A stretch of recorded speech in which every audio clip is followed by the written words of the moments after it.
उस शून्य से जो समय से भी प्राचीन है, अस्तित्व की नींव से ब्रह्मा प्रकट हुए जो सब कुछ बनाने वाले थे।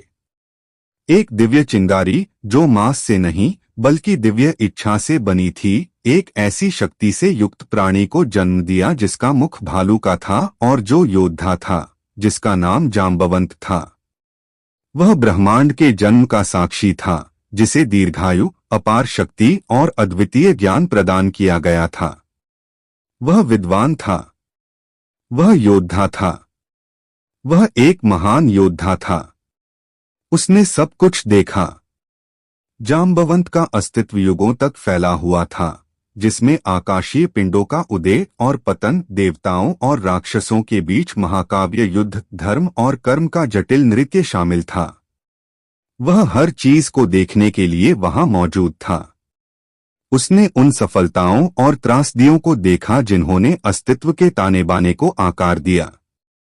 वह पृथ्वी पर घूमा और साम्राज्यों के उदय और पतन को देखा, ज्ञान अर्जित किया और मानव स्थिति को समझा, जबकि वह हमेशा भक्ति, निष्ठा और धार्मिकता की खोज के महत्व को याद रखता था।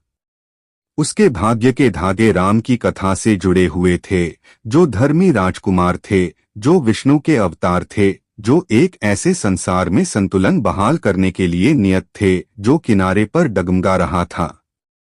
उसने देखा कि राम कितने महत्वपूर्ण होने वाले थे। जांबवंत जानते थे कि मदद करने का समय आ गया है। उन्होंने फैसला कर लिया था। जैसे ही रामायण का महाकाव्य सामने आया, जांबवंत एक महत्वपूर्ण व्यक्ति बन गए।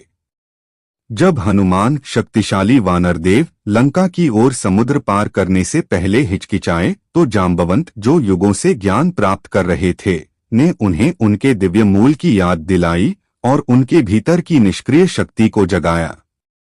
जांबवंत की भूमिका का विस्तार तब हुआ जब वानर, बंदर सेना एकत्र हुई। उन्होंने रणनीतिक सलाह दी, अपने विशाल ज्ञान का उपयोग युद्ध की तैयारियों का मार्गदर्शन करने के लिए किया। उन्होंने समुद्र के पार सेतु, पुल के निर्माण में सहायता की। जब युद्ध शुरू हुआ तो जांबवंत ने उस शक्ति से लड़ाई लड़ी जिसने युगों से उन्हें परिभाषित किया था, हमेशा अन्य योद्धाओं का समर्थन किया। वह मार्गदर्शन प्रदान करते, उनका लंबा जीवन मदद करता था। उन्होंने मदद करने की पेशकश की।